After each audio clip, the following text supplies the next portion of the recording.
welcome to the Cranky Old Gamer. Today we're going to be doing another review. This time the review is for Petting Zoo. The game is designed by William Burke and published by Little Flower Games.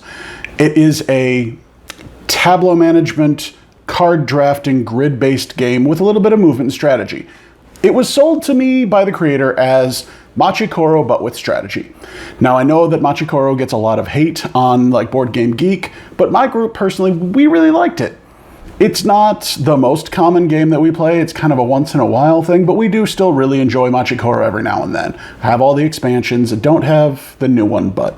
So where the strategy lies on this one is you're actually moving a pawn across your pieces. You're not just building a tableau of city buildings. You're actually building a petting zoo, and where you place your cards actually has strategic value.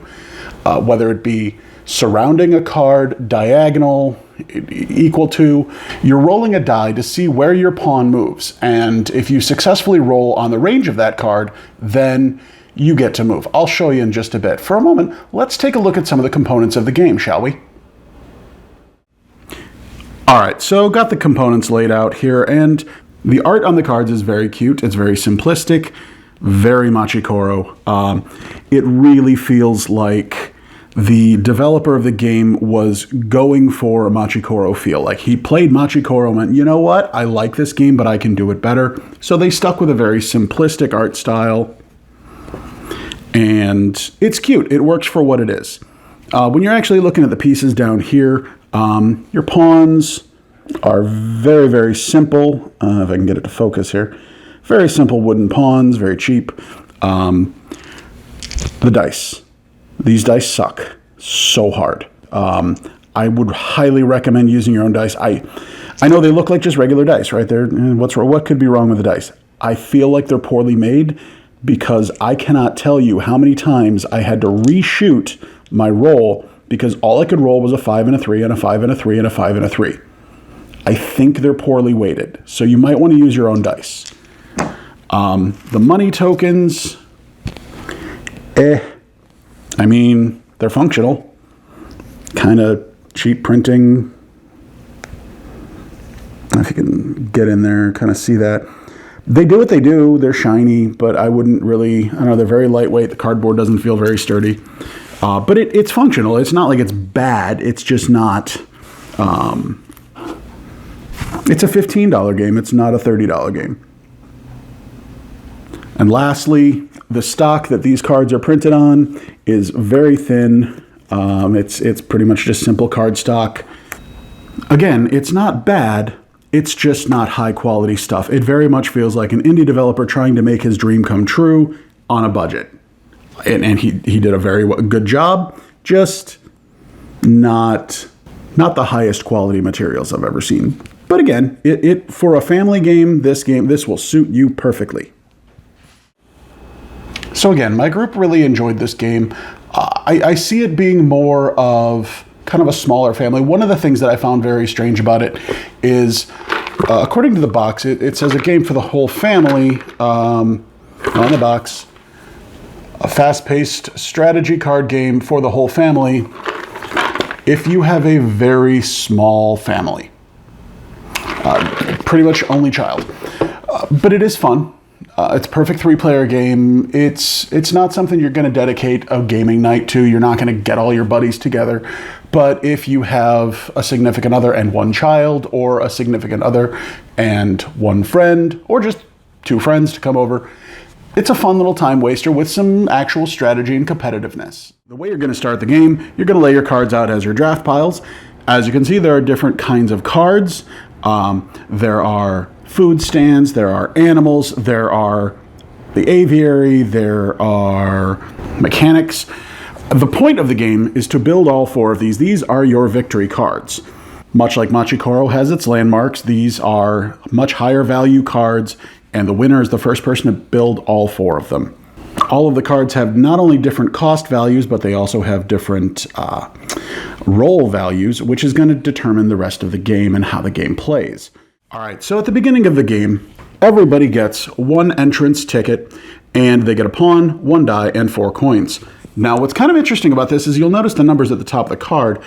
Those are your die range. So if I were to roll this 6, I don't even get to start the game on my turn.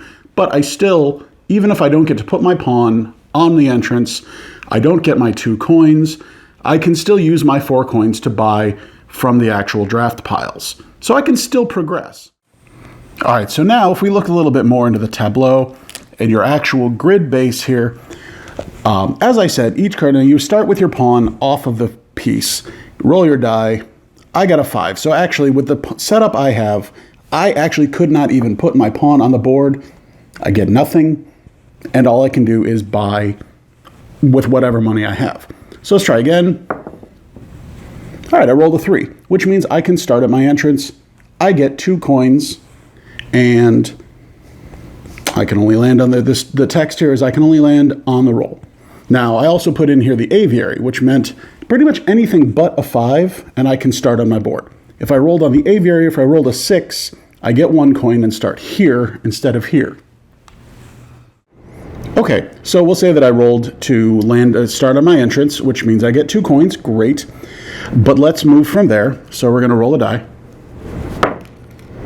2. Okay, so where can I go to move a 2? Well, I can either choose to go to the rooster for plus 5 coins, or I can choose to go to the snow cone, which the text reads plus 1 coin from all other players for every food card adjacent to this card. Well, this is a food card and this is a food card.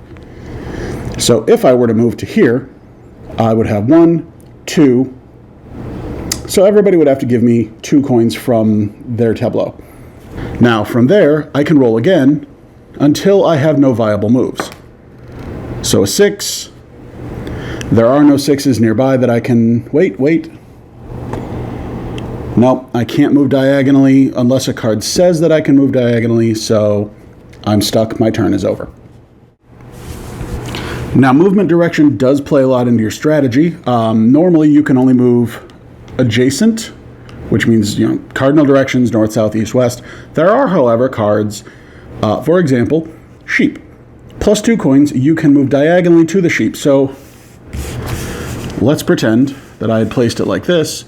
Normally, I could only move north, south, east, west, but if I had the sheep there and I rolled a 4, I could go to the sheep if I so chose.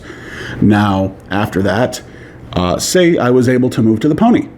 Pony has special directions on its card where you can only move diagonally from pony. So I would have to roll a 1 or a 2 or a 6 to move to the rooster or the cow. So that's where the strategy kind of rolls in. The game is currently on sale on Amazon for about $15. The MSRP says that it's $28.99, but I've never seen it go that high. I don't think this is a $28.99 game, but I do think it's definitely a $15 game. It's inexpensive, it's light, it's fun, it's a really good time for 3 players with a surprising amount of strategy, as I said. There's a very cutesy art style, but underneath that, the strategy of where you place your tiles and how you move your pawn is actually very good. I think your friends will really enjoy playing with you. Please check it out. All right, guys, once again, it is time for that shameless self-promotion. Please like, comment, subscribe, leave me feedback. I want to know how I do. I got a lot of feedback on my last video, which was the review for Robots Battle for the Coal Heart.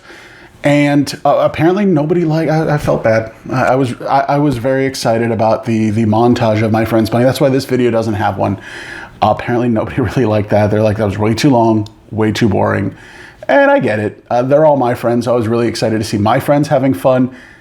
You guys don't know my friends. So they're just a bunch of random strangers playing a game. I may reincorporate that again in the future, but with probably much less footage, like 15, 30 seconds tops, not a minute and 10 seconds. So please leave your comments. I do read them all. You can check out my Instagram at @thecrankyoldgamer. You can email me at thecrankyoldgamer@gmail.com. Tough to guess that one. Like my Facebook page, facebook.com/thecrankyoldgamer. And if you want to add me on BoardGameGeek, I am, of course, the Cranky Old Gamer on there as well. So thank you guys for watching. I hope you guys enjoyed this, and we'll be back with another review soon. See you later.